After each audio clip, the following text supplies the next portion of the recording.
Beleza, pessoal. Boa noite aí para vocês. Vamos iniciar aí a nossa aula de hoje. Estamos na aula de número 6, né? Lembrando que na semana correndo estamos na 7ª aula. Vamos ver aí. Na verdade, eu esqueci só de mudar o título inicial aqui, mas o nosso objetivo de hoje é procedimentos de trabalho, sinalização obrigatória dentro da NR10.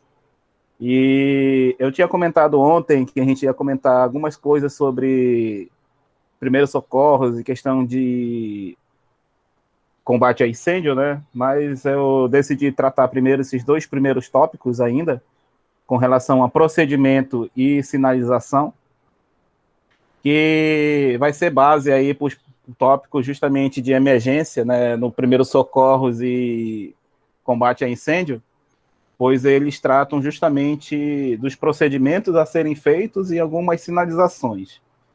Então, a gente vai tratar primeiro aí esses dois tópicos aí da NR10, antes de a gente tratar sobre procedimentos de emergência, tanto no alguns conceitos de primeiros socorros e nos conceitos de brigada de incêndio. Esse tópico, esse item 10.11 e 10.10 são dois tópicos rápidos, mas são dois tópicos que eles têm bastante informação aí sobre procedimentos, pessoas, alguns tópicos sobre lei a gente vai comentar aí também. Tá? Então, vamos ver primeiro o 10.11, que é sobre os procedimentos, e depois o 10.10, que é sobre sinalização. Então, iniciando aí, a gente já viu que todos os tópicos, desde o 10.1 até os tópicos que a gente abordou ontem, eles vão objetivar principalmente a segurança pessoal, né? A segurança do trabalhador. Então, muitas pessoas até trabalham no setor elétrico, mas às vezes não conhecem propriamente dito a sua função dentro do setor elétrico. Então, um dos itens principais que trata sobre medida de controle, que é o 10.2, ele comenta que devem existir medidas capazes de impedir que pessoas alheias que trabalhem ou não na área da instalação cheguem aos equipamentos sem a devida autorização. Então, o item 10.2 é justamente sobre as medidas de controle, análise de risco e que tipo de procedimentos nós devemos adotar quando a gente vai adentrar uma área de instalação elétrica. Dessa forma, né, somente um profissional habilitado, que é o eletrotécnico ou um engenheiro eletricista, deve ser responsável, conforme suas habilitações, para a elaboração desses procedimentos específicos. Então, se você vai se aproximar de um transformador em operação, no caso, em altas tensões, você tem que obedecer um procedimento em que foi elaborado por um profissional habilitado e obedecer tudo que ele está dizendo, né? Porque se você fugir o procedimento e acontecer alguma coisa, você pode ter certeza que se essa coisa que acontecer resultar em um acidente de trabalho, essa falha no procedimento vai ser identificada. Então, esse profissional habilitado, né, no caso, um eletrotécnico, que é o curso de vocês, ou um engenheiro eletricista, futuramente, aí, se vocês pretenderem fazer nível superior nessa área, vocês devem descrever passo a passo essas atividades, a dizer o que cada tarefa deve ser realizada, e dessa forma garantir a liberação para o seu uso no processo. Vocês colocando a assinatura de vocês, informando que todo aquele procedimento foi visto por vocês e que, com base no conhecimento técnico que vocês vão ter, vocês asseguram que aquele procedimento foi realizado da melhor forma possível para que você evite acidente de trabalho. Então, geralmente, procedimentos de trabalho envolvendo risco de vida, né, principalmente nessa área que a gente trabalha com eletricidade, nunca é uma só pessoa que elabora esse procedimento.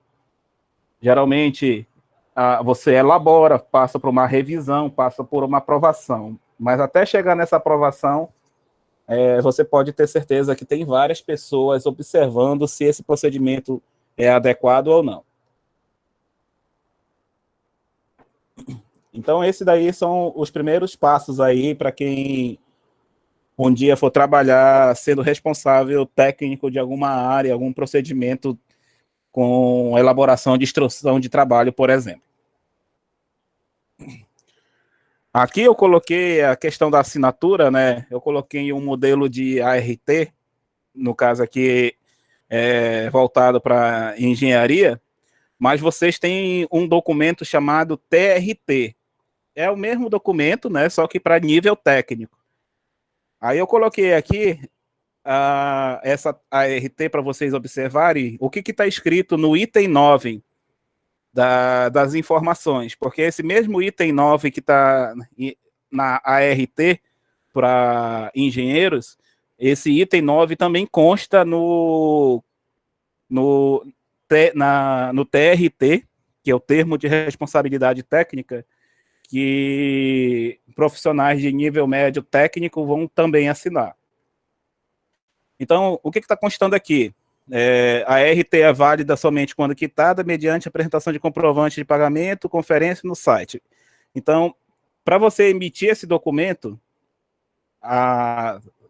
no caso de vocês, vai ser uma TRT, vocês têm que assinar o procedimento e emitir um laudo, né? Isso aqui seria um laudo, mais ou menos, de um procedimento.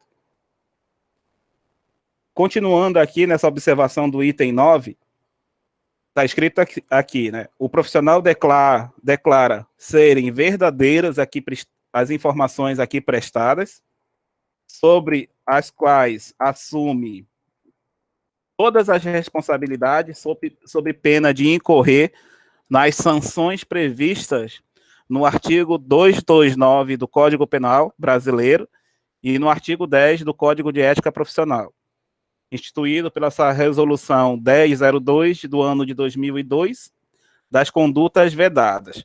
Nós já vamos ver o que é isso daí, esses dois códigos. Pode perguntar aí se alguém tem alguma pergunta até agora.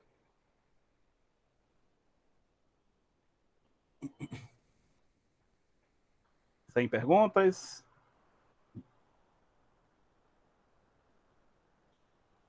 Então, dando sequência no que está sendo apresentado, vamos ver o que é esse código 299, né, que aparece tanto na RT como na TRT também. Esse decreto de lei número 2.848, né, de 1940, o artigo 299 é omitir em documento público ou particular, ou seja, não importa se você está fazendo para algum serviço do governo ou se você está trabalhando numa empresa privada, que eu acredito deve ser a maioria aqui, a não ser que tenha algum colega que seja servidor público. Esse artigo vale para as duas situações.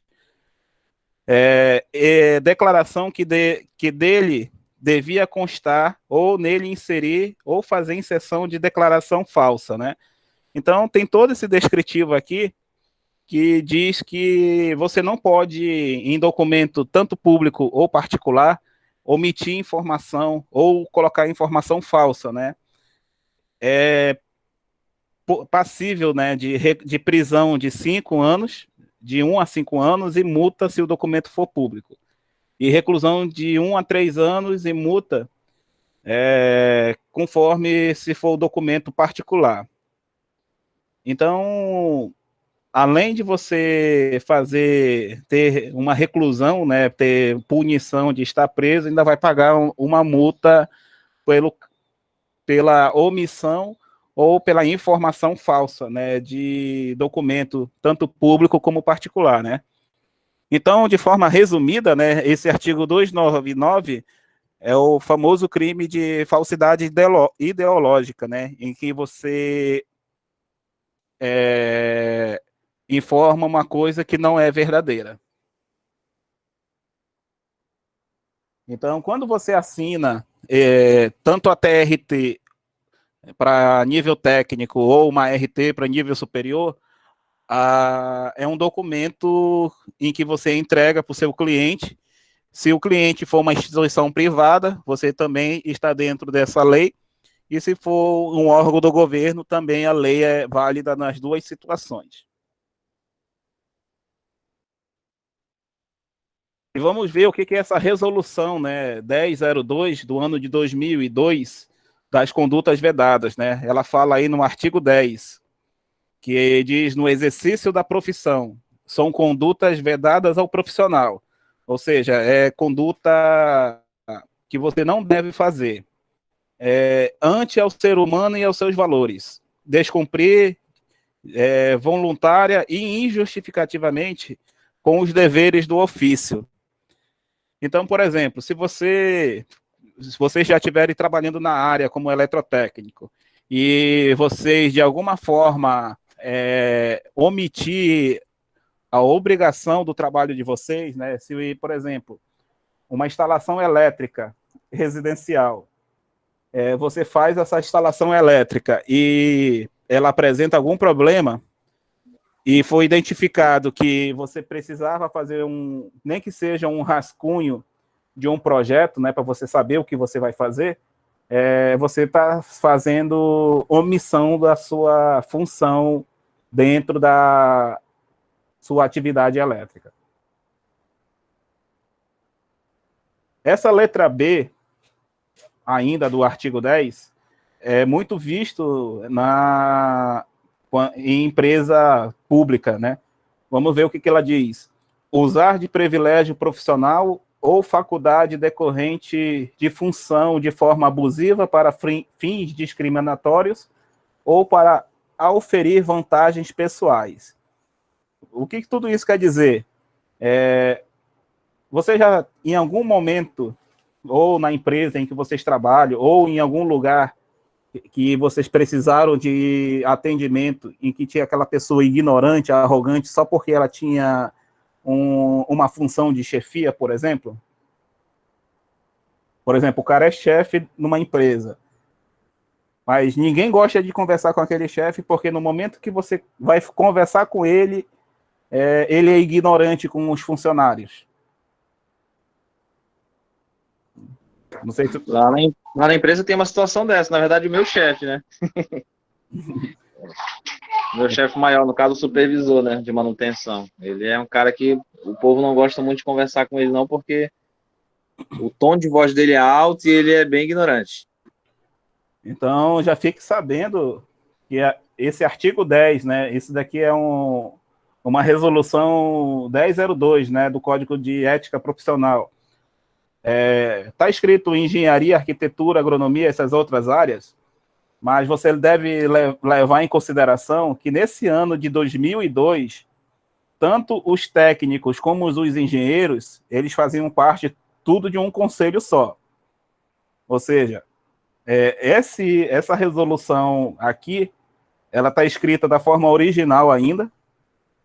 Consultei hoje no site onde aparecem essas resoluções, ela ainda está escrita da forma original, mas isso aqui vale tanto para nível superior como para nível médio. Então, não sei se seu chefe, porventura, só tem nível médio ou se ele tem nível superior, mas aqui esse artigo 10 você já pode observar que ele está cometendo um ato infracionário, né? Então, a própria conduta, né, ela pede que a pessoa não seja dessa forma. E isso aqui, dentro do Código de Ética Profissional da Engenharia, você pode fazer uma denúncia pelo comportamento dessa pessoa. Essa parte final, né, auferir vantagens pessoais, né? Isso aí a gente vê muito, infelizmente, na construção civil, né? Ou no setor elétrico, né? Eu vou dar um exemplo bem clássico, né? Desculpa. Vou dar um exemplo bem clássico. A pessoa tem uma função de chefia, mas pelo fato de ela ter função de chefia num setor que, digamos assim, setor do almoxarifado, e a pessoa manda levar certos materiais para casa, fazer desvio dentro da empresa, mas alegando que é para uso pessoal. Isso daí ela está se fazendo valer da função, ou seja, ela tem uma função de liderança, ela manda os seus funcionários fazerem, mas está tirando vantagem pela função ou cargo que ela tem autorizado pela empresa. Essa letra C, prestar de má fé, orientação, proposta, prescrição técnica ou qualquer outro ato que possa resultar em danos às pessoas ou aos seus bens patrimoniais. Isso daí se encaixa no item da imprudência ou sabotagem, né, que a gente chama popularmente, né? Se eu vou com a intenção, eu não vou consertar essa máquina porque eu não estou afim de fazer, mas eu vou mandar o mais novato e eu sei que o novato vai fazer errado, por exemplo. Essa orientação mal feita também está dentro do Código de Ética Profissional e também é passível, de punição. Então, de forma resumida, né, isso significa que o profissional habilitado não deve deixar de cumprir suas atribuições, seja ele eletrotécnico ou engenheiro, de suas funções legais. Então, se você é um eletrotécnico, como vocês serão futuramente, deixarem de fazer as obrigações que a profissão de vocês deve fazer, você está cometendo desvio de ética profissional. Abusar, né, o que foi que eu comentei agora há pouco, né, abusar de sua formação, né, ou função profissional para discriminar os outros ou obter vantagens pessoais, né, que é o exemplo que eu comentei agora há pouco, né, o chefe que é ignorante ou aquela pessoa que diz, não, eu sou o diretor da empresa, sou eu que mando, vocês não têm que falar comigo, ser ignorante porque ela está naquele cargo diferenciado. E fazer orientação de má-fé que resulte em danos patrimoniais ou físicos, né? No caso aí da sabotagem, né? Popularmente falado. Esse item 2, ainda antes da profissão, dentro ainda lá do código, ainda dentro do artigo 10, né? Porque o artigo 10 tem vários itens, né? Mas eu só trouxe os principais que a gente observa normalmente aí. O que diz aí o segundo item do artigo 10, né? Aceitar trabalho, contrato, emprego, função ou tarefa, os quais não tenha a efetiva qualificação.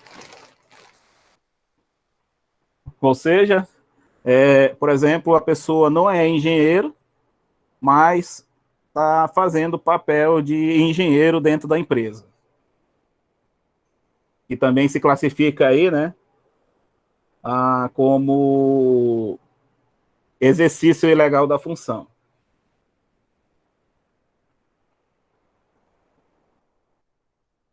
Ok, pessoal? Então, esses daí são os tópicos principais sobre a atividade dentro da formação profissional. Alguns dos senhores já sabiam disso, não sabiam?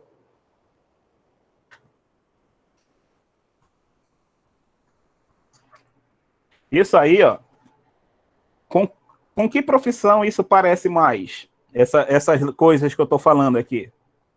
Alguém tem ideia?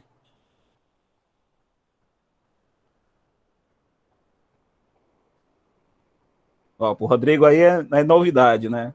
Mais alguém é novidade essas informações?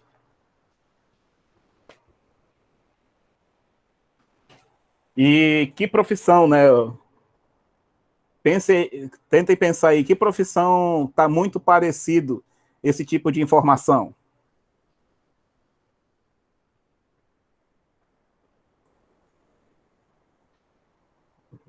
se os colegas não tiverem lembrando, essas informações que eu estou passando aqui está muito similar ao código de conduta, né, de médicos, de profissionais da saúde. Então, por que a gente ouve falar mais na questão da saúde, esse tipo de informação, e esse tipo de informação é pouco falado na área da engenharia, da área técnica, dessa nossa área de trabalho?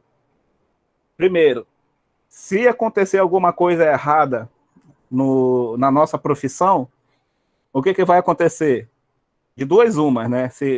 Esquece a parte da demissão, se alguém for comentar essa parte aí. De duas uma. Ou não vai acontecer nada, porque o que deu errado dá para começar e fazer tudo de novo.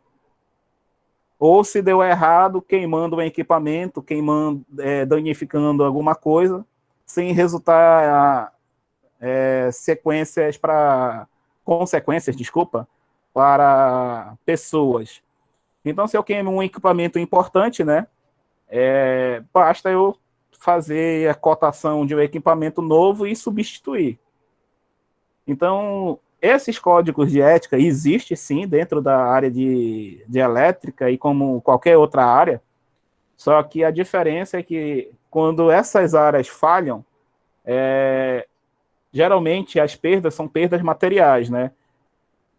Enquanto na área da medicina, se um médico errar, infelizmente é uma vida, é uma pessoa, e esse tipo de situação você não tem como dizer assim, vamos começar de novo, começa uma nova vida de novo com aquela pessoa que o médico teve erro, né? Então, essas informações são bem parecidas com a área da medicina, mas são válidas também para nós. Dentro do item de procedimentos de trabalho, existe o item que diz que todas as instalações elétricas devem trabalhar com ordem de serviço, específicas e liberadas por um trabalhador autorizado, né? Então, recapitulando, ainda lembra aí o que é o trabalhador autorizado? Não vamos esquecer esses conceitos, que isso daí vai ser uma das perguntas aí da nossa avaliação de sexta-feira.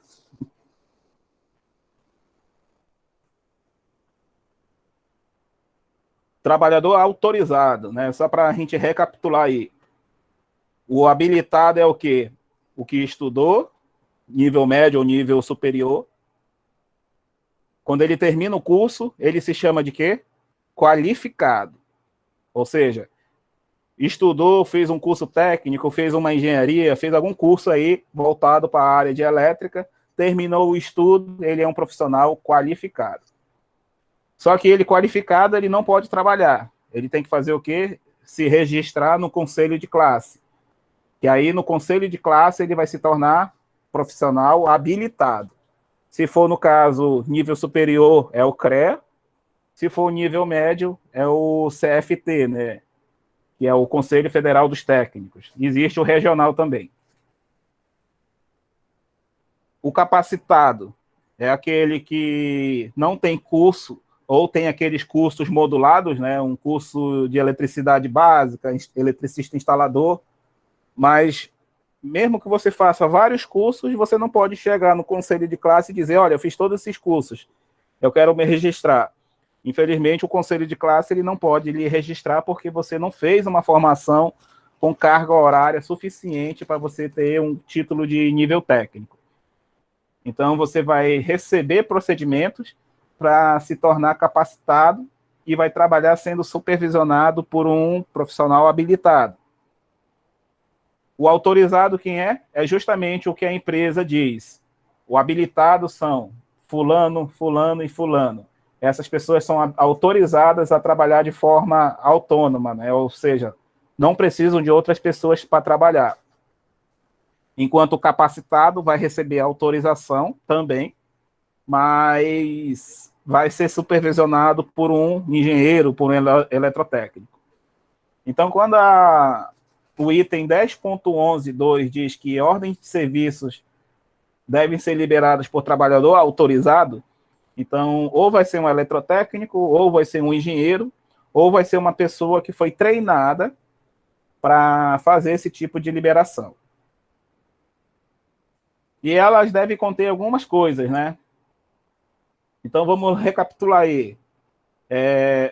Tem que ter na ordem de serviço, no mínimo, isso aqui é o que a NR10 diz que tem que ter em qualquer ordem de serviço.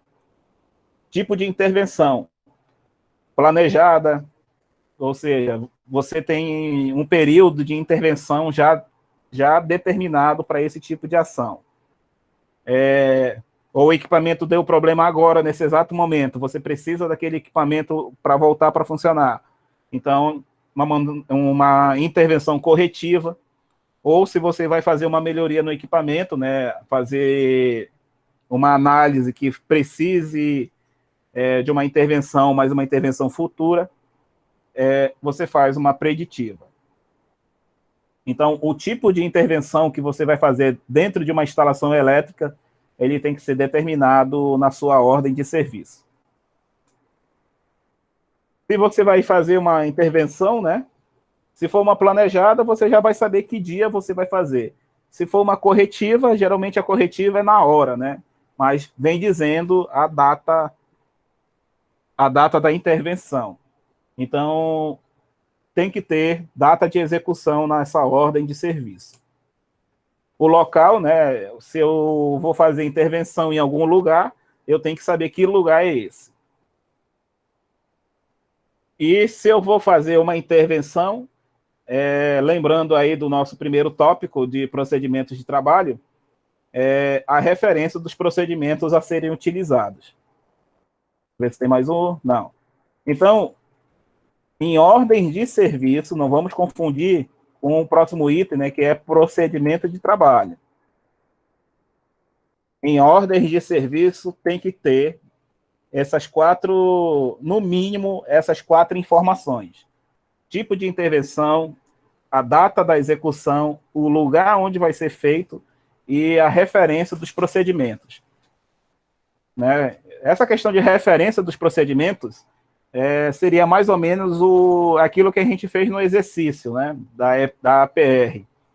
O que seria a referência?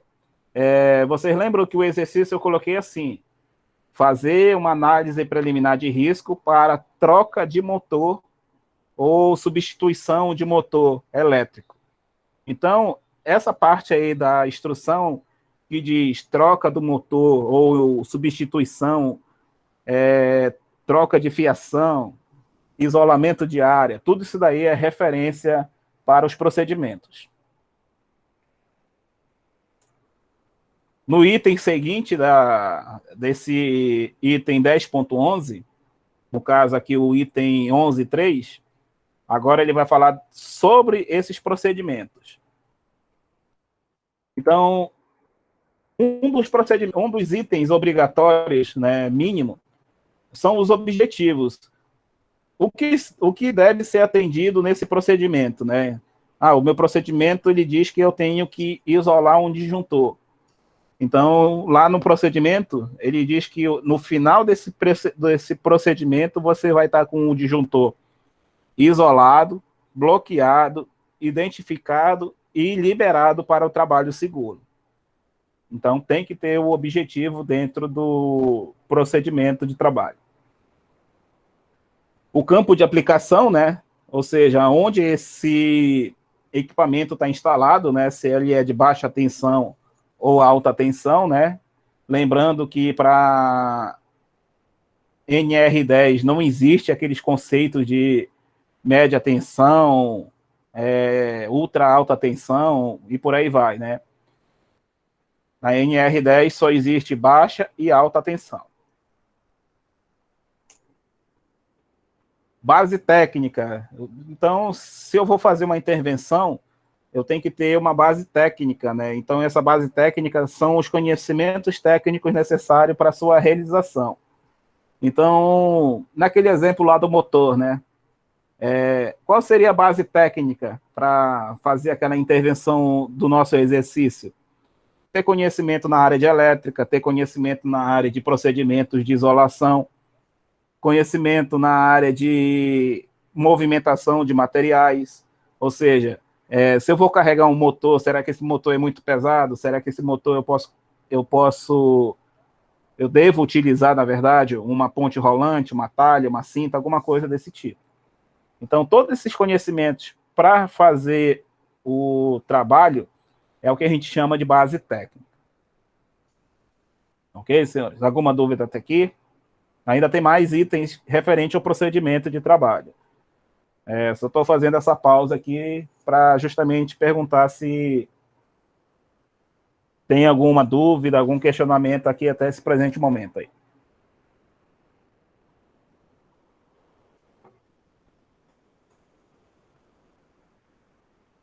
Não tendo, né? Vamos dar sequência aí. Ainda dentro dos procedimentos, nós temos as competências e as responsabilidades, que no caso aí seriam os cargos distribuídos, né? Uma supervisão, técnico sênior, pleno, júnior, auxiliares. O que cada um dentro do quadro de colaboradores será responsável dentro da atividade. Então, por exemplo, vamos fazer uma intervenção dentro de uma instalação elétrica. Quem é que manda o eletricista isolar o quadro? Geralmente um supervisor, né? Então, dentro do... Enquanto, por exemplo, assim, nessa parte de supervisão, esse supervisor ele precisa estar presente ou até mesmo mandar instruções pelo telefone? Isso também conta como um supervisor, sabe, participando? Vamos lá nessa questão da supervisão, né? Deixa eu ver onde que está aqui. Só um momento aqui, deixa eu só avançar aqui rapidinho uma coisa que eu quero ver. Já achei. Eu vou avançar aqui, ó, para justamente responder sua pergunta. Qualquer equipe, vou colocar aqui o item 10.11.6. Qualquer equipe deverá ter um dos seus trabalhadores indicado e em condições de exercer a supervisão e condução dos trabalhos. Então, a resposta da sua pergunta o supervisor não necessariamente é a pessoa que você chama de o meu supervisor de manutenção é o meu chefe, só que o meu chefe só fica de segunda a sexta-feira. E na ausência dele, quem é que fica no turno da noite? Por exemplo, no turno da noite, geralmente é um técnico mais especializado, né? Por exemplo, dessas manutenções que o senhor falou, que são, como, por exemplo, corretivas, né? Lá na minha empresa, no caso, todas as manutenções tem o técnico, né, que vai fazer a manutenção, só que quem passa as instruções de como, na verdade, o problema poderia ser solucionado de uma maneira mais rápida é o engenheiro eletricista que tem. Só que esse engenheiro eletricista são um engenheiro para 42 usinas. Então, a maioria das coisas que ele passa é por telefone. O cara vai fazendo o procedimento e ele vai instruindo. Certo? Certo. Isso daí conta também como um modelo de supervisão? Porque você deve pensar assim, mas alguém geralmente mais experiente que tem na equipe delegada como o líder daquela atividade, né? Por isso que eu estou comentando, né? Geralmente, no horário, muitas empresas no distrito adotam esse modelo, né? Tem o supervisor de manutenção, que seria o engenheiro aí que você está comentando. Mas eu preciso de uma autorização, eu preciso de uma intervenção, porque até certo ponto, ou seja, até meu limite de autonomia, me permite. Então, eu preciso dessa autorização para executar mais algumas coisas. Então, geralmente, ou essa pessoa é a pessoa que tem mais experiência, que está naquele momento trabalhando, mas se você precisa de uma autorização de uma pessoa que esteja externa, você deve ter certeza que isso daí está no procedimento de trabalho. Então, se tiver dentro de procedimento de trabalho que você tem que ligar para essa pessoa, procedimentos dentro do que o item 10.1 diz, né? Vou até retornar aqui, só um momento aqui, ó. Ou seja, olha o que a gente acabou de ler aqui no 10.11.1. Entendi. Entendeu, né? Se o 10.11.1 diz que deve ter um profissional responsável, e se dentro do trabalho que você está executando, ele diz, olha, até aqui, até certo ponto você pode fazer sozinho, mas daqui em diante você tem que ligar para esse engenheiro, ligar para outras pessoas, e estiver dentro do procedimento, você tem que seguir o procedimento conforme recomendado. Então, por mais que você esteja longe da pessoa, mas está dentro do procedimento, sim, esse caso de supervisão, mesmo estando à distância, é considerado válido, porque está dentro do procedimento da empresa.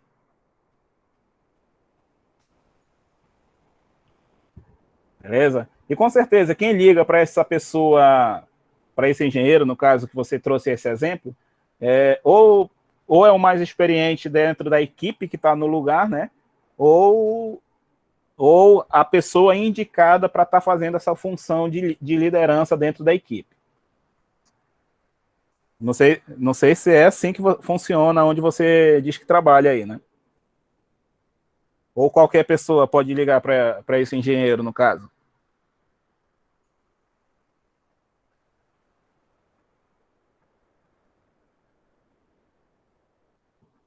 Tá conseguindo me ouvir aí, Cláudio?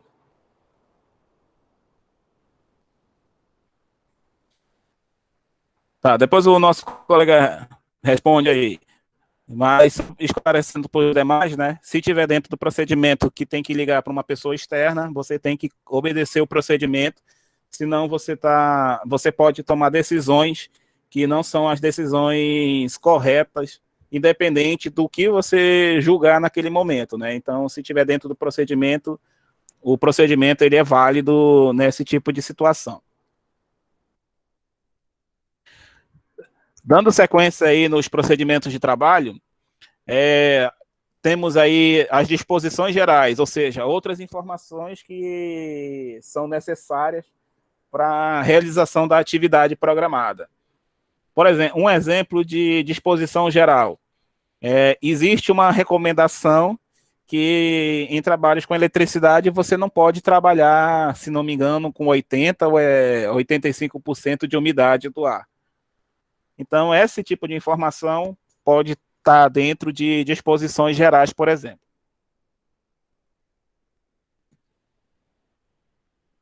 Só uma observação, né? Esse valor de 80, 85, cada empresa que trabalha aí no setor elétrico adota o seu valor. Não existe, pelo menos até hoje, ainda não vi nenhuma norma que recomenda que valor percentual deve ser adotado.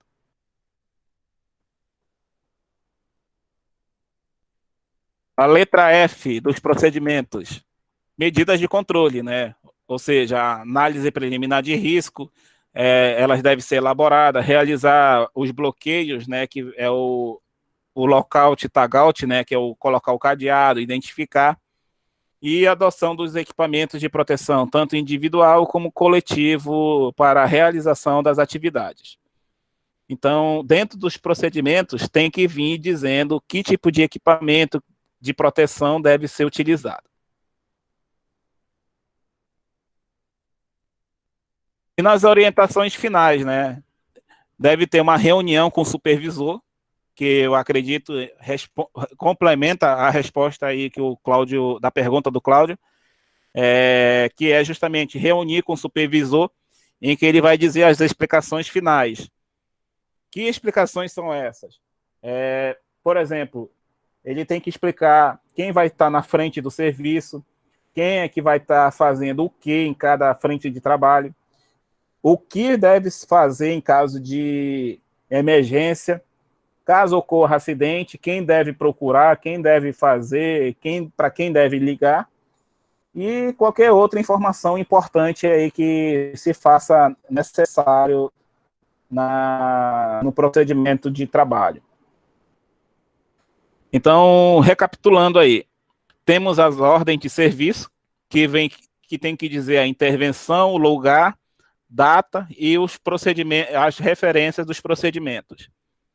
E temos os procedimentos de trabalho, que são todas essas orientações que nós acabamos de ver.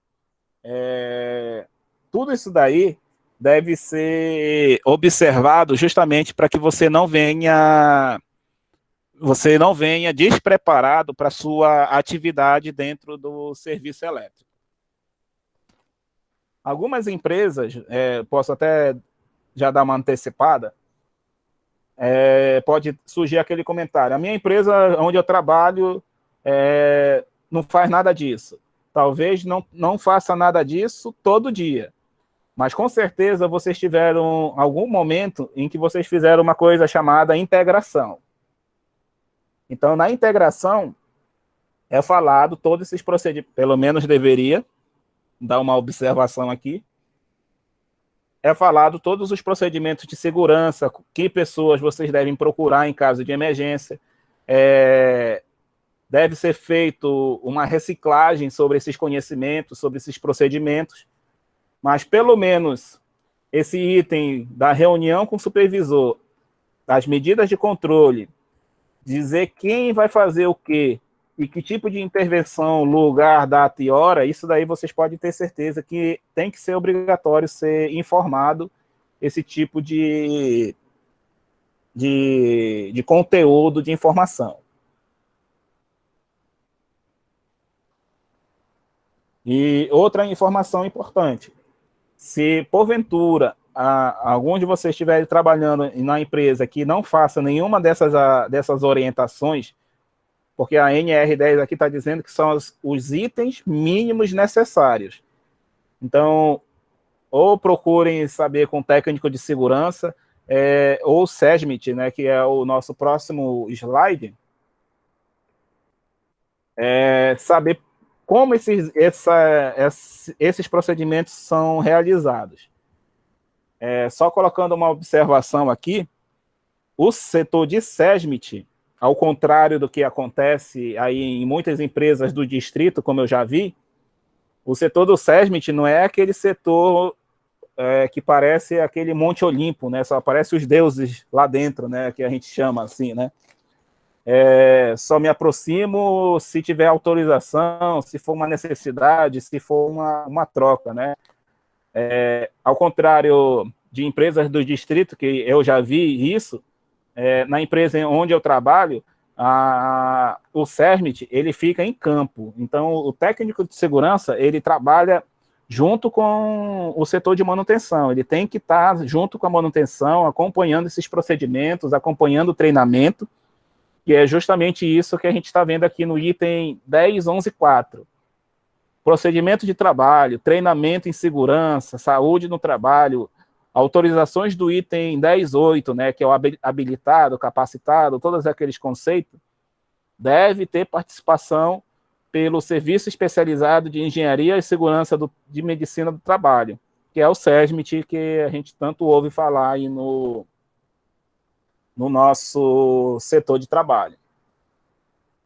Ouve muito falar, mas pouco vê essas pessoas atuando em campo. Então, esse conceito de que o técnico de segurança quase não aparece, ou quando aparece, é o cara que vai interromper as atividades, não deve ser enxergado dessa forma. O técnico de segurança deve ser aquele cara que vai observar aquilo que tem que ser melhorado para a sua segurança pessoal.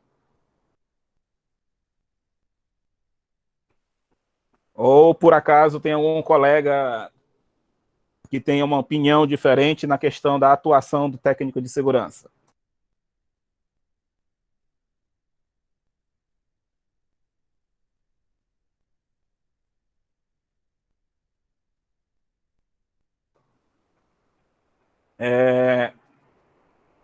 Pode falar, se alguém vai falar alguma coisa aí. Essa parte já da segurança do trabalho.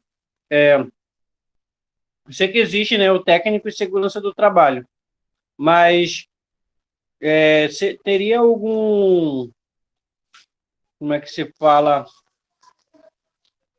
alguém que coordena essa parte de segurança do trabalho? Existe, então, um engenheiro de segurança do trabalho? Algo assim? Positivo, meu colega. A área do SESMIT, ela é composta por um engenheiro de segurança do trabalho, técnico de segurança do trabalho.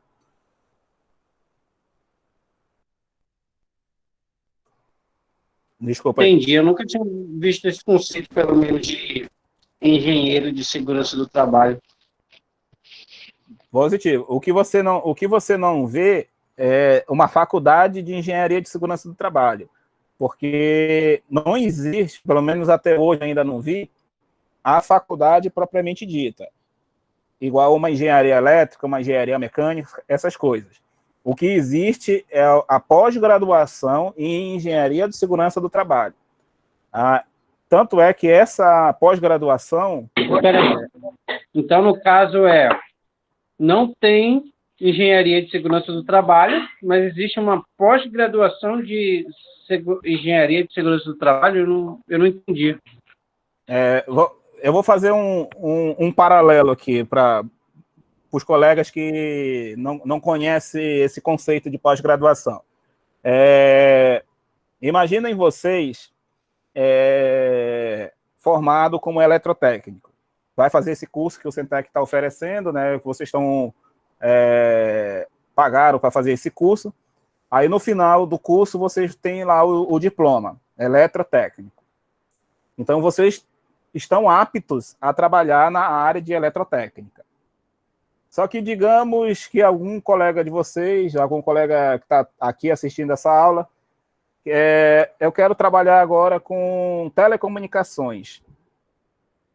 Telecomunicações, existe um curso técnico propriamente dito, né, para essa área. Só que, se você for ver, o técnico em telecomunicações,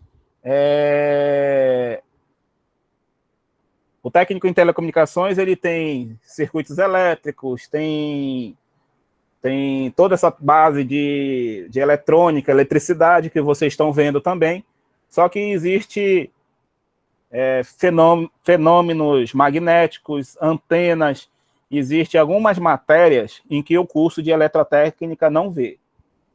Então, o que seria, fazendo uma comparação com o nível superior, o que seria um pós-técnico, né, que chamam, né? Seria você fazer matérias que você não viu no curso técnico, mas que ao final dessas matérias você se torna habilitado, lembrando, né, habilitado não, você se torna qualificado para trabalhar também na área de telecomunicações. Então, o que seria uma pós-graduação? Eu vou colocar como exemplo a minha formação. Eu sou engenheiro eletricista, mas eu não tenho os cursos, né, as matérias da segurança de trabalho, que é ergonomia, projeto de sistemas de incêndio, projeto de várias coisas voltado para a área de segurança. Então, eu terminei minha faculdade, mas eu quero fazer um curso pós-formação. Eu já tenho meu título de engenheiro, mas eu quero ter um título para trabalhar também com a área de segurança do trabalho. Então, as pessoas que têm esse título vão fazer o curso e, ao final desse curso, também vão poder trabalhar na área de segurança. Por isso, não sei se vocês já viram, né, no caso que você está comentando, que nem sabia desse conceito, você vai ver, assim, fulano de tal, engenheiro eletricista e engenheiro segurança do trabalho, ou um engenheiro mecânico que tem segurança do trabalho, um engenheiro ambiental que tem segurança do trabalho. Por quê? Porque o curso ele é aberto, voltado para qualquer área da engenharia, por exemplo, ou outro requisito que o curso de pós-graduação vem a pedir. Entendo. Agora ficou mais claro. Beleza. Beleza? Então, por isso que um setor de segurança no trabalho vai ter o engenheiro de segurança, né? Mas, com certeza, esse engenheiro de segurança, ele tem outra formação, ou seja, ele não é leigo da área. Geralmente, por exemplo, a área de Manaus Energia, geralmente um engenheiro de segurança também é um engenheiro eletricista, porque nada melhor do que trabalhar a segurança de uma instalação elétrica se o cara já tiver, por exemplo, uma engenharia elétrica.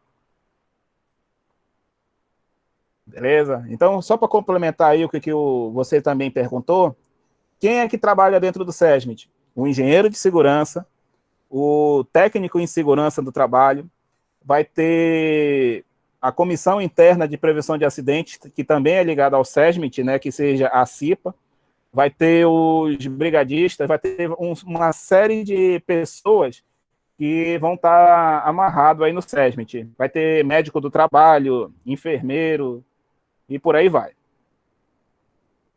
E todas essas pessoas, tá, só para fechar essa parte aqui do SESMIT, todas essas pessoas, elas têm que interagir obrigatoriamente com o setor de produção, setor de manutenção, qualquer setor dentro da empresa ou da fábrica, da indústria, depende aí da área de trabalho de cada um aqui. E também, só para complementar, a pergunta que eu já ia esquecendo de fazer. Na opinião de vocês, um técnico em segurança do trabalho pode ministrar curso de NR10?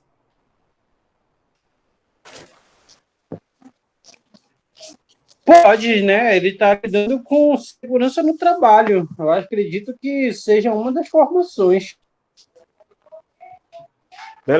Beleza, a sua resposta é sim, né? O Rodrigo colocou aqui não. Eu Mas acho alguém que não, tem... também. Também acho que não. Estudando ele? Olha, das vezes em que eu fiz reciclagem, era engenheiro eletricista. Então, na sua resposta, não pode, né? Também. Mais alguém compartilha aí? Eu não sei nem o que responder, porque a sua resposta tem sempre uma pegadinha, né? Então aí eu fico em cima do muro aqui, se digo sim ou não. Não tem pegadinha não, meu colega. Pode assinar o certificado. Peraí, um de cada vez. Eu acho só o teu microfone, Renato, que está um pouco alto, que está dando eco. O João Zenck está dizendo que pode. Vamos lá, mais alguém quer dar uma opinião? Só pode acompanhado do engenheiro eletricista, né, professor? Positivo. Ele está estudando, pergunta? Mesmo que ele... Olha só. Vamos lá, vamos responder a pergunta aí. O Rodrigo, agora o Cruz, ele deu a resposta certa. O técnico em segurança do trabalho, se ele ministrar o curso, ele tem que estar sendo orientado por um engenheiro eletricista.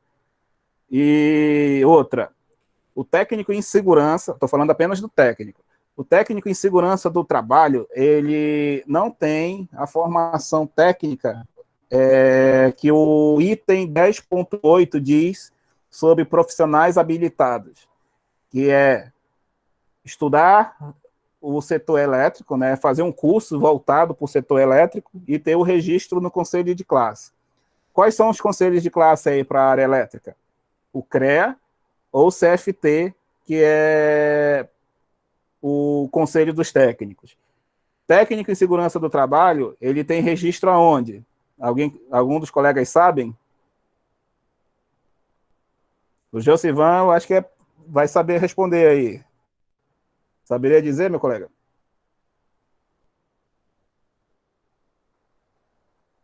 Técnico em segurança do trabalho, ele tem registro no MTE, que é o Ministério do Trabalho e Emprego, que é onde é registrado a profissão do técnico em segurança do trabalho.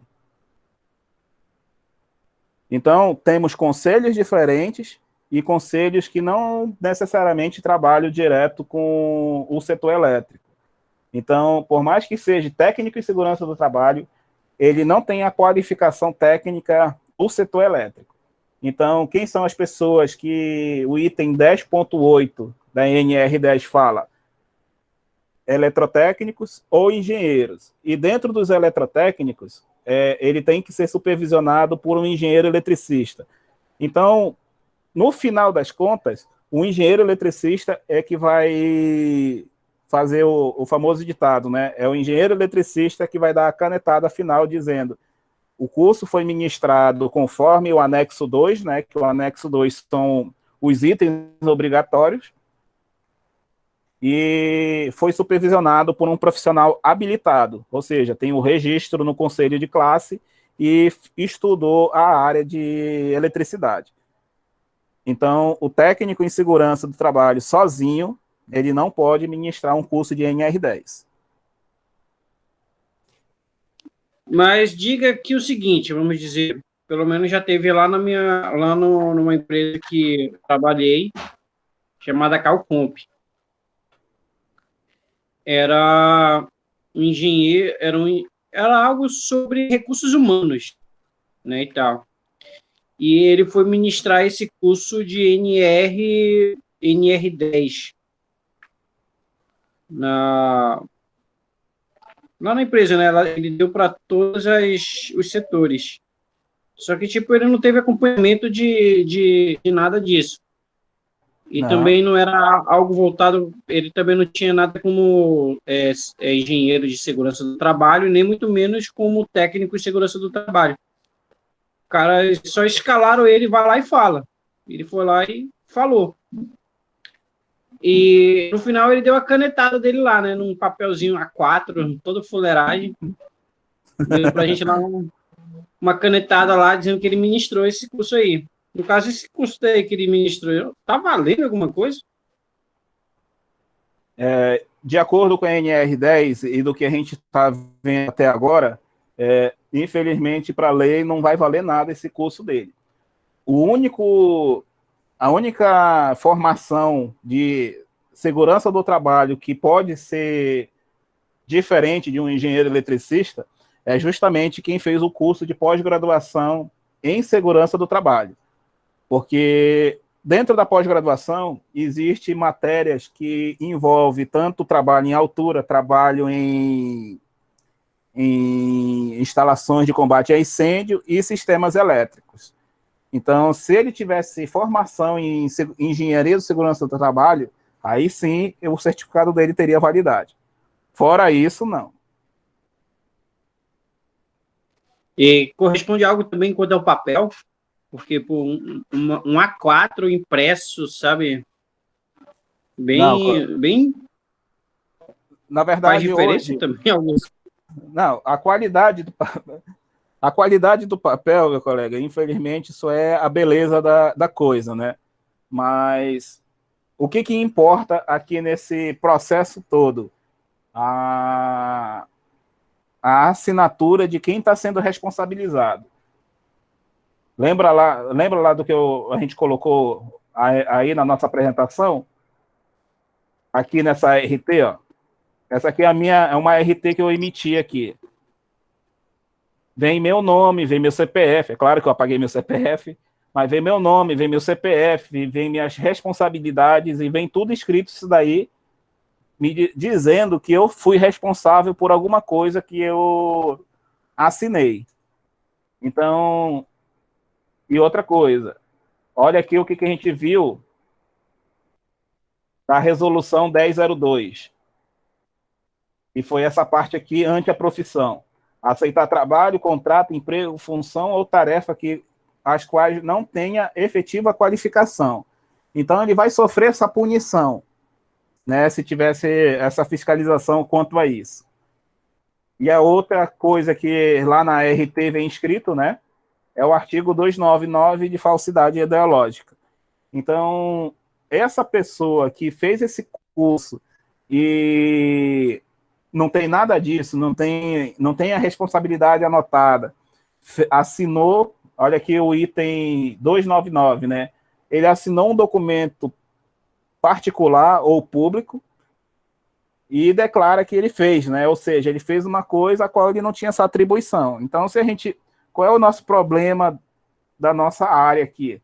E foi até a comparação que eu falei com a medicina. Porque na medicina existe mais punições do que a gente vê na engenharia. Porque na medicina a gente tem uma fiscalização mais intensa e quando o médico erra, é uma vida que vai embora. Então, muito mais diferente do nosso setor, né? Nosso setor, se a gente erra, é só dizer, vai lá no fornecedor e compra um equipamento novo, que está resolvido o problema. Então, a resposta final aí para você é que esse certificado não teve validade, porque não foi um profissional da área. Com certeza ele não abriu essa RT para comprovar que ele fez esse treinamento.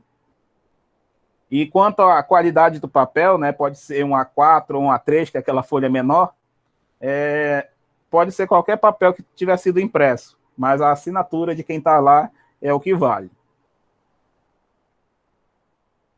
Eu também tenho. Professor, Só baixa um pouco o teu áudio, colega, que fica dando eco aí. Mas pode falar que eu estou lhe ouvindo.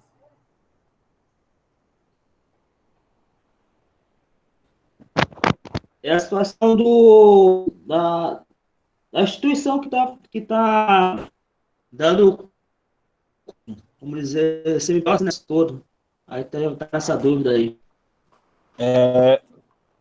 É o exemplo da instituição, aí eu não ouvi o restante, falhou aí a sua voz. O caso que se o CNPJ da instituição estava no curso, é válido, né? Pode ser válido, mas o profissional não é registrado, né? Não tem porra nenhuma, né? Agora eu entendi aí. Por mais que seja uma empresa, né, vamos dizer assim, né, é uma empresa que é especializada em treinamento de segurança do trabalho. Eu acho que foi essa a sua pergunta. Mas o profissional que está ministrando não tem formação nenhuma nessa área, por mais que a empresa seja a fornecedora, tem CNPJ, tem tudo isso daí, mas o profissional que ensinou não tem essa certificação, infelizmente esse certificado não tem validade nenhuma. É bom saber se os conhecimentos estão entrando na bala, né? Positivo. Olha só, eu vou dar uma pausa na apresentação e vou colocar aqui a minha tela. Vou mostrar aqui para vocês uma coisa aqui. Não sei se está aparecendo o site do CREA aí para vocês. Só confirma aí para mim se está aparecendo. Está aparecendo. Sim. Uma coisa que vocês podem fazer, isso daí qualquer pessoa pode fazer, desde que vocês saibam algumas informações. Consultar se aquela pessoa que está ministrando o curso de NR10 ou qualquer coisa voltado para engenharia, ele está devidamente habilitado, ou seja, fez o curso e tem um registro. Vou colocar aqui, ó, consulta, registro profissional. Aí vai abrir essa próxima tela aqui, ó. Vou consultar por nome, né, ou CPF, né, se vocês souberem o CPF da pessoa. No caso aqui, vou colocar meu nome, né, para mostrar aí para vocês. E clica em pesquisar. Vamos ver aqui, para aparecer já já. Pronto, apareceu aí, ó. Então tá aqui, ó. Aparece aqui o nome do profissional, no caso aqui o meu nome está aparecendo, está mostrando como que está o meu registro, ou seja, meu registro está ativo. Ele me diz qual é a minha formação, engenheiro eletricista, modalidade, né, eletricista geral, né, ou seja, eu posso trabalhar em qualquer área da engenharia voltado para o setor elétrico, porque existe o engenheiro eletricista, só essa observação aí para vocês, mas a modalidade dele é eletrônica. Então, se tiver um engenheiro eletricista na modalidade eletrônica, ele não pode trabalhar em subestações, por exemplo. Mas se tiver, tipo, os dois? Então, ele pode tanto trabalhar como uma e como no outro setor também. Mas tem como colocar, então, nessas duas modalidades. Com certeza, meu colega. Então, Aí outra coisa também, eu pode sou eletricista, né? positivo. Mas eu não tenho nenhum engenheiro de segurança do trabalho, certo? Algum Certo. curso assim voltado para segurança do trabalho. Aí, tipo, o senhor ser engenheiro eletricista, o senhor pode fazer administrar esse curso? Posso sim, vou lhe vamos lhe mostrar agora. Vamos mostrar aqui, ó. Vamos lá na nossa apostila, item 10.8. Habilitação, qualificação, capacitação e autorização. Lembram? Vamos colocar aqui, ó.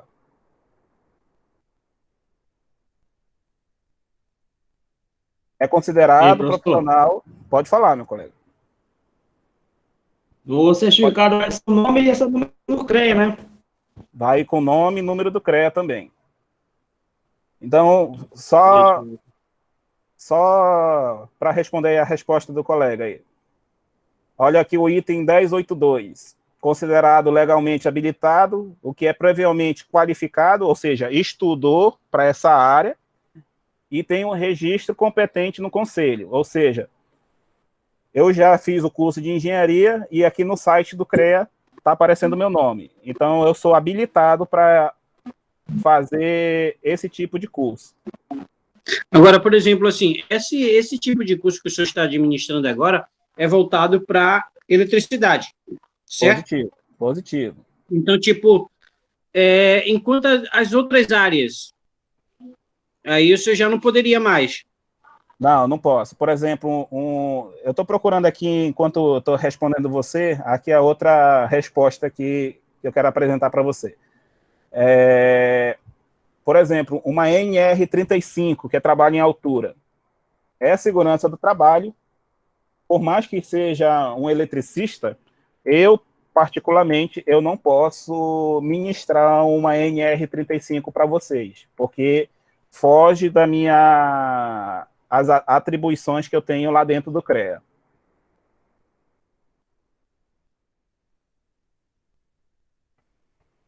Ok, pessoal? Então, E dentro desse CREA, por exemplo, assim, o senhor fala atribuições.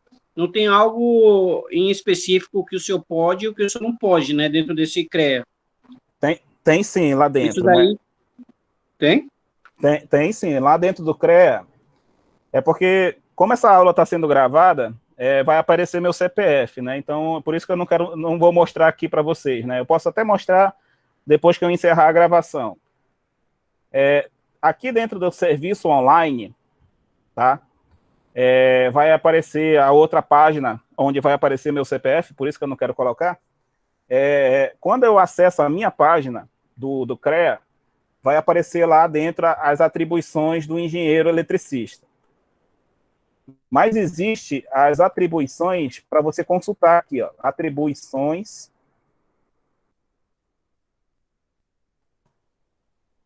engenheiro eletricista. Deixa eu ver se eu consigo achar rápido, senão eu volto aqui, ó. O CONFEA é o Conselho Federal de Engenharia e Arquitetura.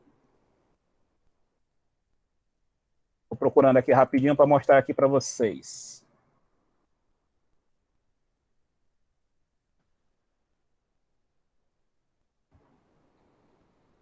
Se eu não achar aqui nessa próxima pesquisa, a gente já volta para a aula aqui rapidinho.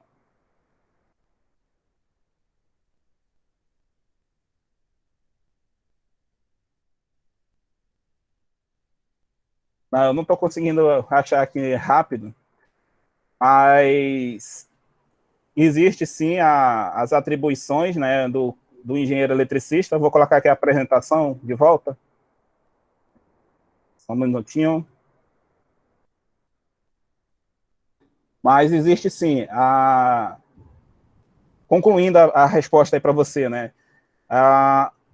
O curso de NR10, ele tem que ser feito por um profissional habilitado que estudou a área e tem o registro no conselho de classe. Então, no meu caso, eu posso, sim, mesmo não tendo o curso de segurança do trabalho, mas eu estou registrado no conselho e tenho habilitação para ministrar esse curso, porque lá dentro das atribuições, eu tenho essa autorização para fazer isso.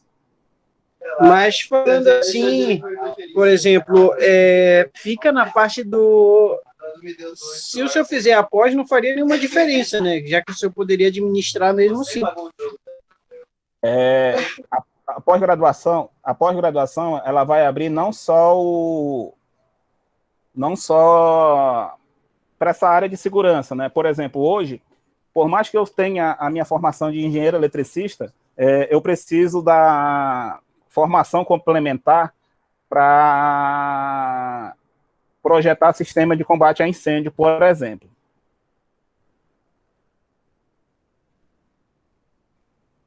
Ok, pessoal? Então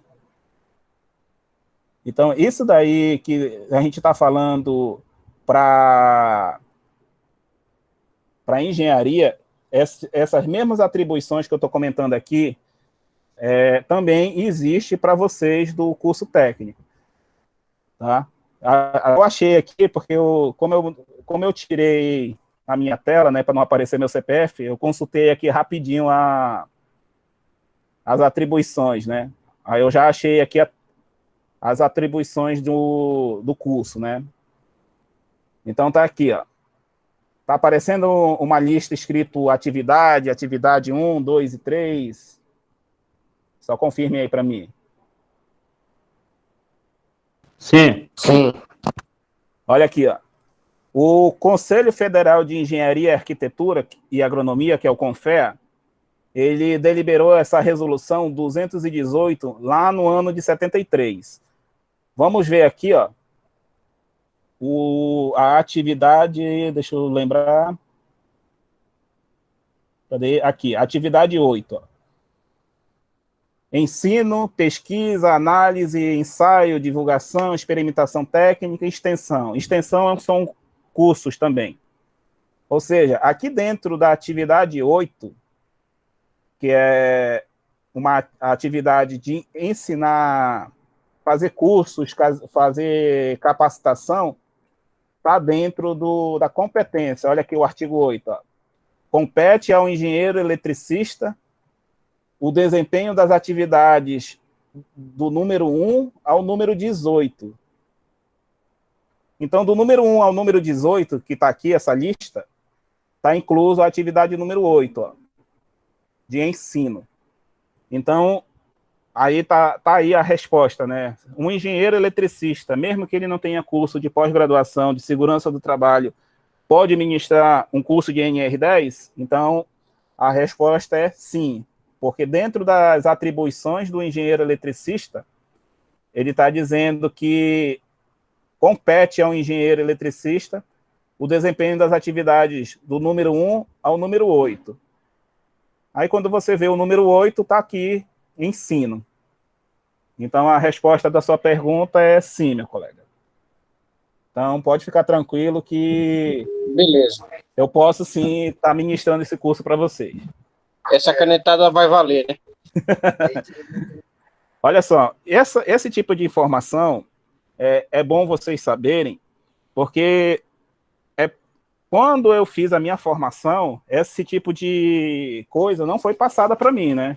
Eu já estou sendo bem mais claro para vocês, para não dizer, olha, eu posso fazer e pronto. Não pode ficar só no eu acho que eu posso fazer. Estou mostrando aqui por A mais B que sim, o engenheiro eletricista pode fazer, o que ele não pode, entre outras coisas.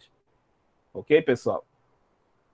E tem aí as atribuições, mas teria as não atribuições, por exemplo, algo que é proibido extremamente? Não, né? Sim, tem sim. Só que a maioria das atividades, por exemplo, uma das atribuições que eu não posso fazer é dirigir atividades da construção civil. Por mais que esteja aqui, ó, olha a atividade 1, supervisão, coordenação e orientação técnica. Mas tem que ser dentro do setor elétrico. Não pode ser fora da minha área de engenharia elétrica. O item 11, hein? Não entendi? Atividade 11. Atividade 11, execução de obra e serviço técnico. Mas olha aqui, ó.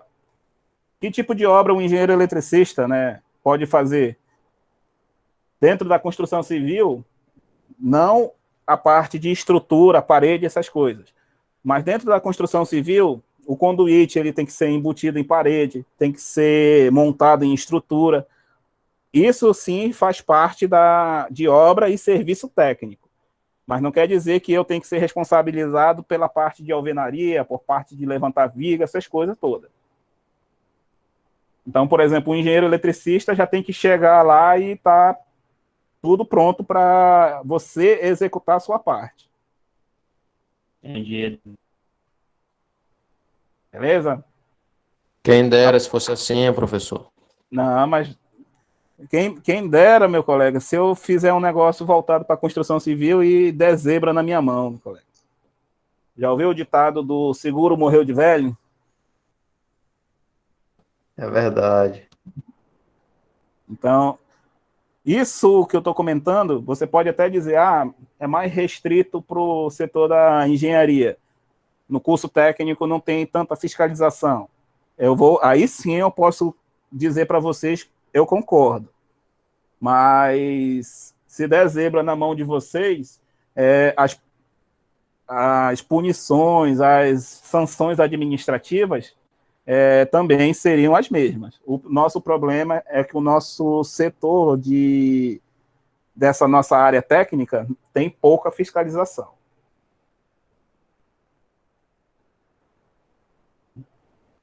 Beleza, senhores? Então, vamos retornar aí da nossa apresentação, né?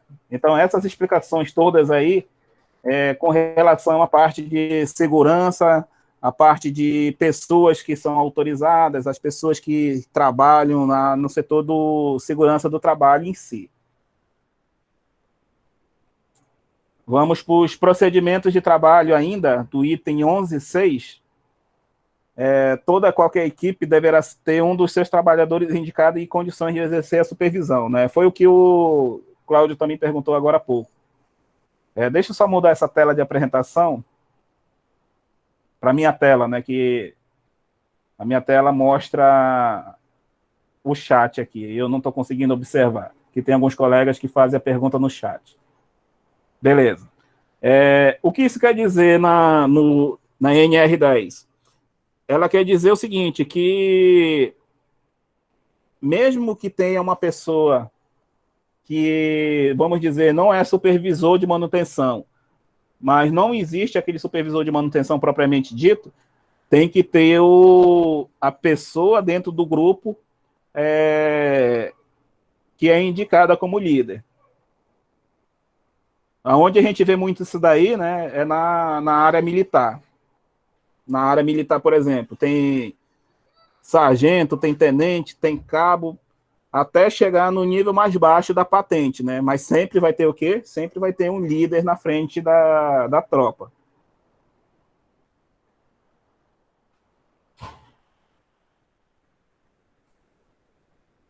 O Ednei está fazendo uma pergunta bem interessante, né? Por que arquiteto faz projeto elétrico, né? Assim como tem engenheiro civil que faz projeto elétrico, tem engenheiro da computação que faz projeto elétrico e por aí vai. Vou responder primeiro das engenharias. Todo engenheiro civil, elétrico, mecânico, computação, entre outros, eles têm matérias básicas de eletricidade. Então, até certa limitação de carga,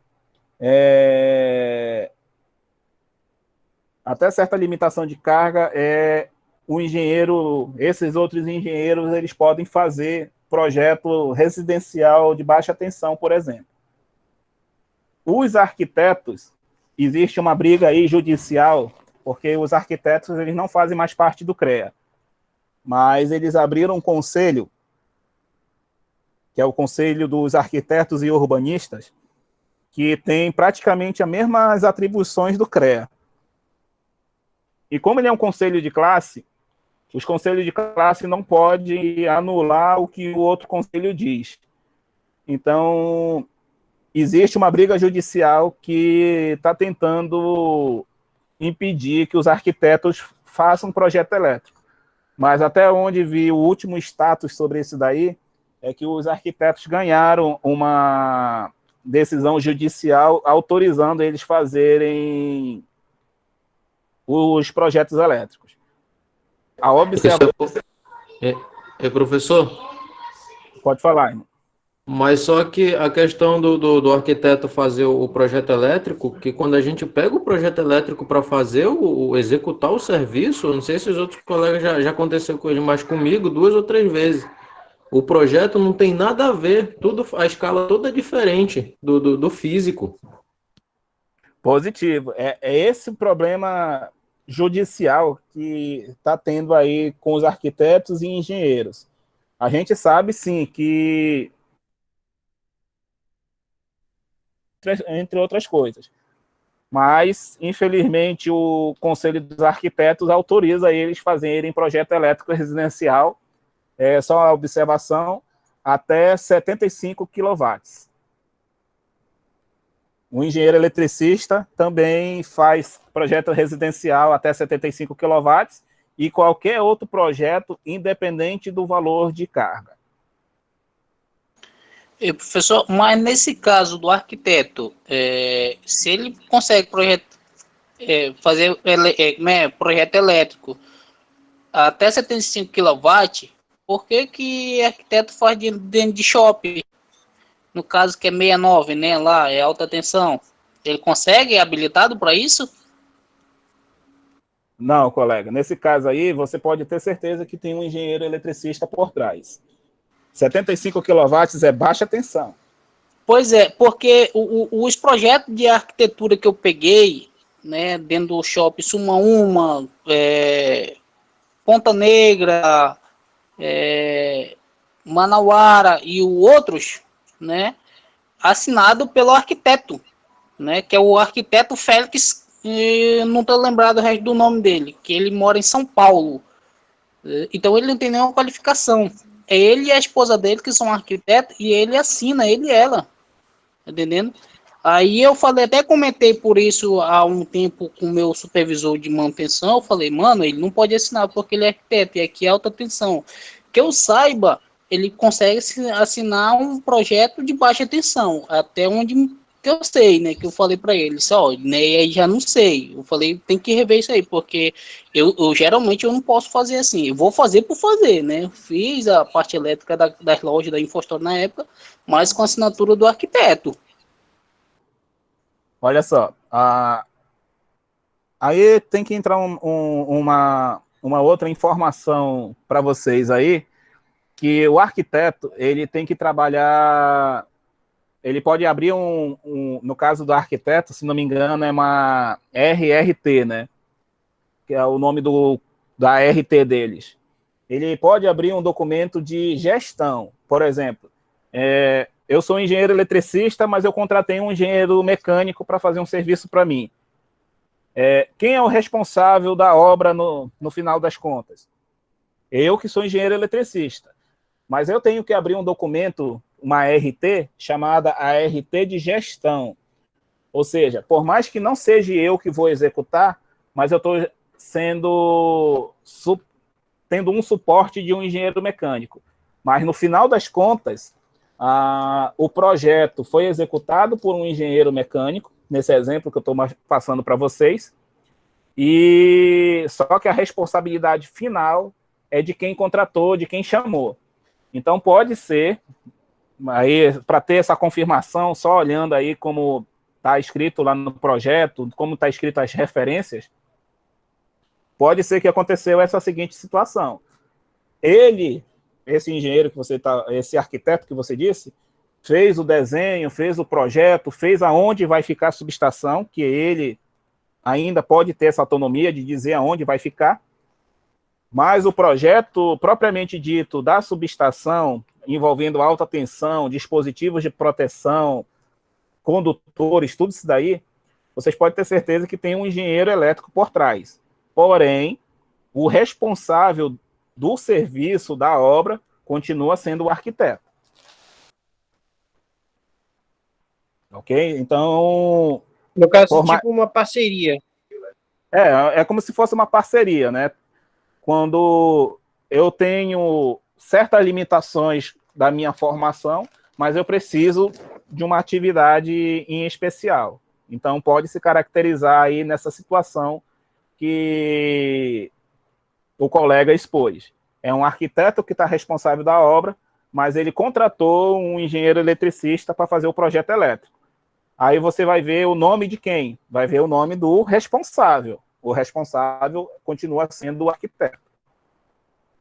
Deu problema, né? Que a gente sempre tem que pensar desse lado.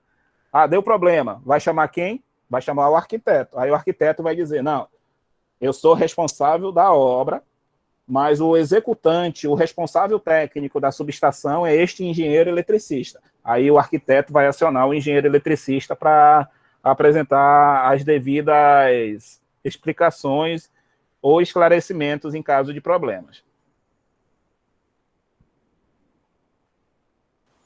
Dificilmente ele acertar uma escala, né? Escala é complicado, meu colega. Até eu que desenho em AutoCAD, é muito chato, mano, configurar AutoCAD, mas isso aí é na prática. Ele nunca acertava um projeto, professor, nem a parte piso, nem teto, nem escada, nada, tudo errado. A medição que ele mandava era totalmente errada. A gente que tinha que refazer e fazer no duro mesmo ali, entendeu? Para solucionar o problema dele. E o cara mandava só o projeto para cá, para Manaus, ficava em São Paulo, quando o responsável lá que ficava aqui, no caso o nosso supervisor, o dono mesmo das lojas, falava com ele só por telefone, mostrava os cantos, como é que era, como não era, mandava a medição daqui, media e mandava para ele, lá ele se virava. Nunca dava certo.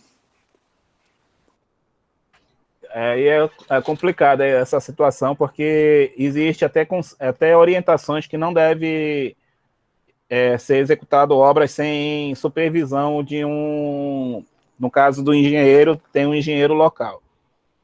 Então, deveria ter um arquiteto local para fazer esse tipo de situação. Tanto é que isso daqui é sequência do que a gente está tratando aqui. Ó. Na ausência, né, dessa pessoa de líder, né, ou seja, dessa pessoa que fez o projeto, tem que ter a pessoa responsável no lugar. Tá? No nosso trabalho do setor elétrico, né, se tem um supervisor de manutenção, ele se ausenta, esse supervisor de manutenção ele tem que dizer na equipe quem vai ser a pessoa na liderança na sua ausência. Tá? Uma observação, isso não se caracteriza desvio de função. O desvio de função só vai ser caracterizado se a função, ou seja, uma ausência eventual, a NR10, ela exige que tem que ter um substituto que tenha condições de exercer essa liderança. Mas se essa substituição for hoje, amanhã, depois, passou meses, aí já é desvio de função mesmo.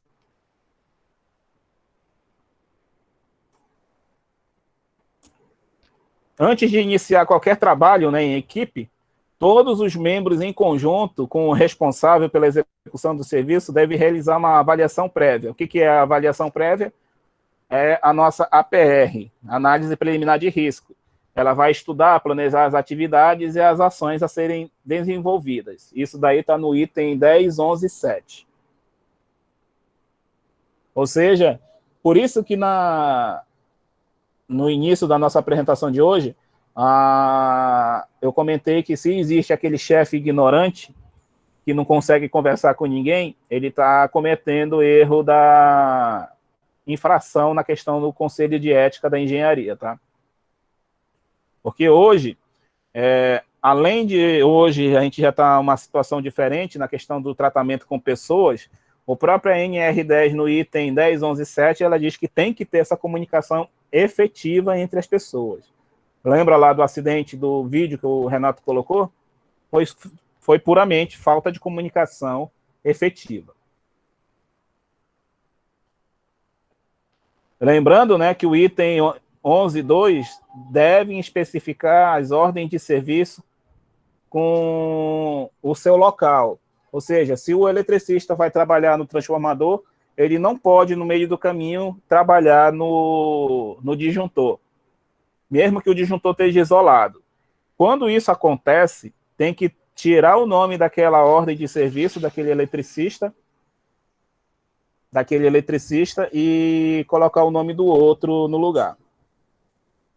Interessante esse outro ponto que o senhor falou sobre até ética, né, diria, no trabalho, que antes, né, lidar com pessoas, até por você ter um cargo maior, era até normal, né, essa parte de ignorância, né. Agora, é muito cobrado, né, isso nas empresas, que tem essa parte de comunicação, porque acontece que a gente acaba, como posso falar, acontecendo alguns problemas, né, algumas coisas, por justamente não ter sido avisado. Até a pessoa que vai avisar, na verdade, isso fala de uma maneira grosseira, sabe? Aconteceu já que o engenheiro, né, começou a destratar uma pessoa, sabe, no trabalho, e ele foi severamente punido, foi até demitido por isso. Colega, essas falhas de comunicação, troca... Opa, acabei tirando aqui. Essas faltas de comunicação, troca de trabalho sem comunicação, arrogância, além de distrato dentro do trabalho, né, tem que ser bem observado, porque além da perda de trabalho por punição administrativa, também pode sofrer ação judicial pela pessoa que está se sentindo ofendida, tá?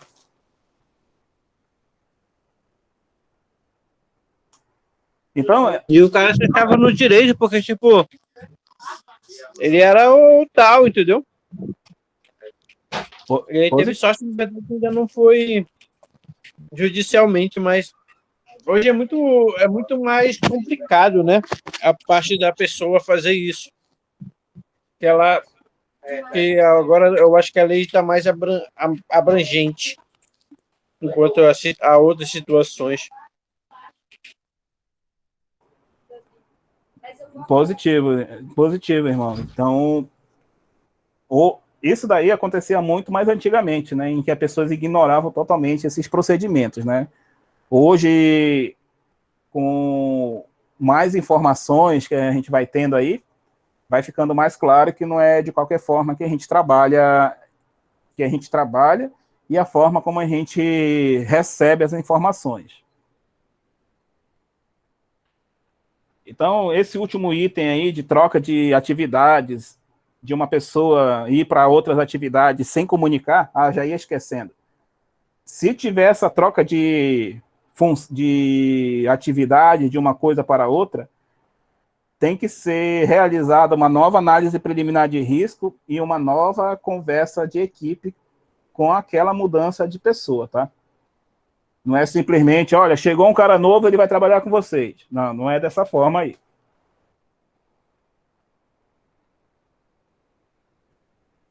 Então, pessoal, vamos fazer a observação aqui desse item de sinalização de segurança, só para a gente já encaminhar para o nosso encerramento aí de hoje. Como temos os procedimentos a serem seguidos, né, que é o item 10.11, que a gente acabou de ver, todos eles trazem algumas informações que se fazem necessário para identificar esses procedimentos, né? identificar procedimento, orientar fluxo de pessoas em caso de acidente ou restrição de passagem dessas e outras necessidades. Então, para que isso aconteça, né, de forma segura, nós utilizamos alguns sinais de segurança que devem ser previstos na instalação de modo a garantir a segurança na questão de advertência e identificação de riscos. Isso daí está no item 10.10.1. É o único item que tem dessa NR, desse item da 10.10. E ela deve estar em concordância com a NR26, que trata de sinalização de segurança. Então, o que acontece se você desobedecer algum desses sinais aqui, para os colegas que dirigem aí?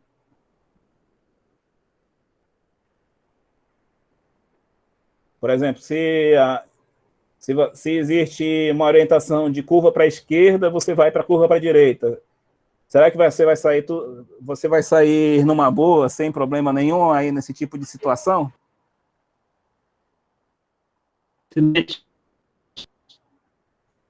Dificilmente, né? Então, se a gente obedece aquelas indicações, então, porque quando a gente está em casa ou no trabalho, existe desobediência, né, de alguns profissionais com relação a esse tipo de ação e tipo de placa aí? Não sei se vocês já presenciaram também aí, né, se tem pessoas que desobedecem esse tipo de informação aí.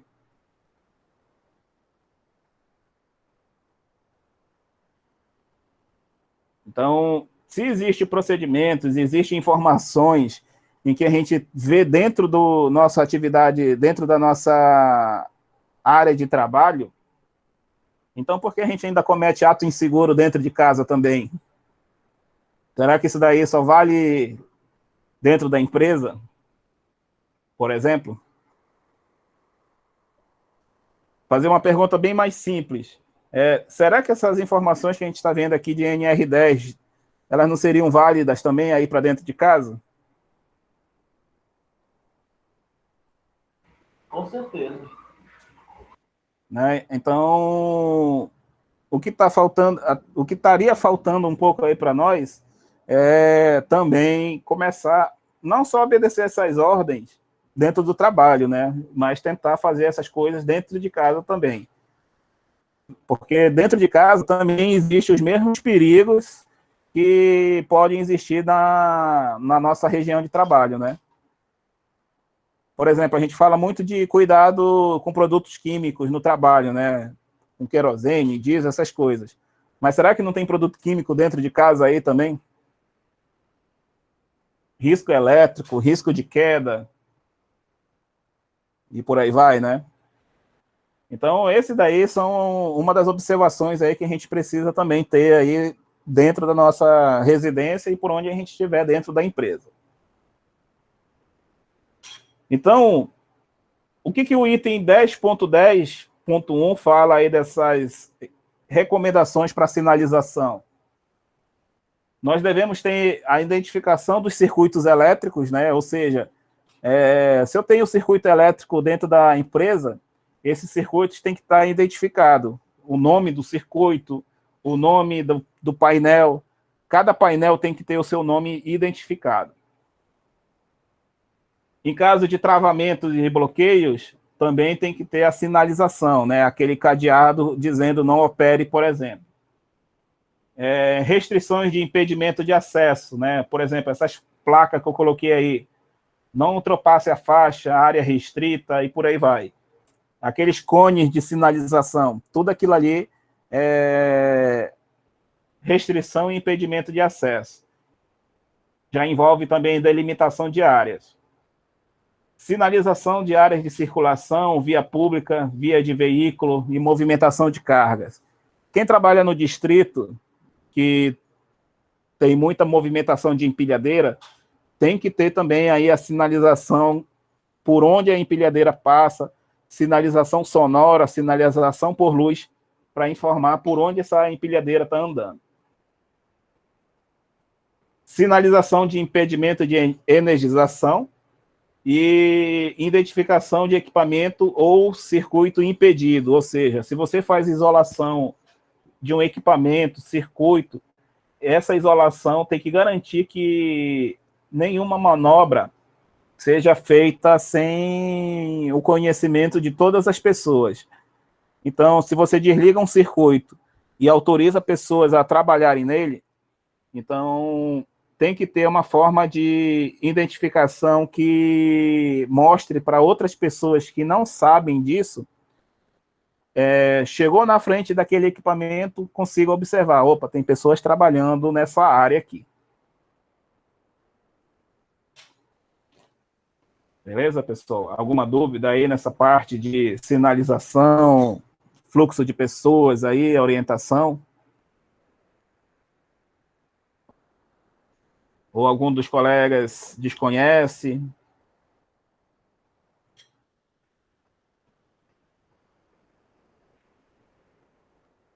Tá de boa, entendi. Então, esse tipo de sinalização aqui, né? Cuidado, não ultrapasse, aviso de perigo, aviso de... Principalmente esse, né? De não acenda fogo, não fume, ainda tem o teimoso que vai lá e fuma no ambiente, né? Por exemplo, aquela placa de não fume em posto de gasolina, o que você mais vê ali perto da área de convivência do posto de gasolina? Pode ter certeza que vai ter gente fumando ali perto e tem uma placa com certeza dessa dizendo que ele não pode fumar no ambiente do posto. Mas aí, nesse caso, o erro já começa no posto, né? Que eles vendem cigarro lá, né? O vender pode até não ser o erro, o problema é deixar o cara consumir lá dentro do posto. Esse é o problema. Beleza, pessoal? Esse daí é o último slide aí que eu tinha da nossa apresentação de hoje. Faço a pergunta aí novamente, né? Se algum dos colegas, porventura, não sabia alguma coisa dessas informações que eu coloquei hoje. Alguém tem dúvida? Ou alguém já conhecia, né, essas informações? Ou tudo é novidade? Novidade para mim foi essa aí de engenheiro de segurança do trabalho. Não sabia não. Beleza. Esse de engenheiro de segurança do trabalho, né, você pode até pesquisar aí na internet, né, que tem muita formação de pós-graduação. Pelo menos aqui em Manaus não existe um curso de engenharia de segurança do trabalho, só existe a pós-graduação aqui. Esses cursos à distância, assim, eles dão a mesma credibilidade que o presencial? Sim, eles dão a mesma credibilidade. Só que existem alguns cursos que estão começando a não aceitar o registro no conselho de classe. Por exemplo, a arquitetura, ela já colocou que ela não vai fazer registro de conselho de classe porque fizerem à distância. Engenharia, se não me engano, está começando a estudar essa possibilidade também.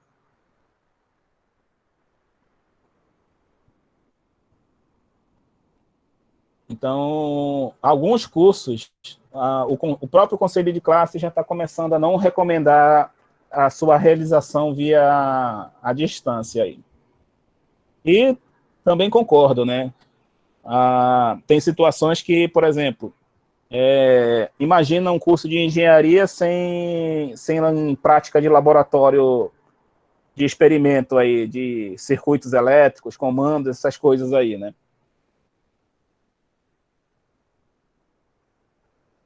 Então, vou até abrir Imagina até enfermagem, né? Tipo enfermagem à distância. Aí o cara vai aplicar alguma coisa e não vai saber porque é distância. Positivo. Então, eu até concordo nessa questão de... Mas olha só, o à distância, ele tem uma particularidade. Se não me engano, o MEC exige 20% de participação física, né? Então, por mais que tenha a distância, tem que ter o polo de representação para você fazer as provas na parte física de alguma instituição, ou fazer algum laboratório, alguma coisa aí tem que ser realizada de forma prática. Mas aí é questão de saber se as instituições fazem ou não essa parte prática aí posteriormente.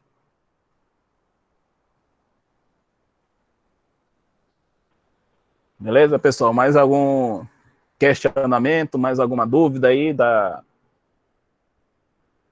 aula de hoje? Das aulas anteriores também pode fazer pergunta.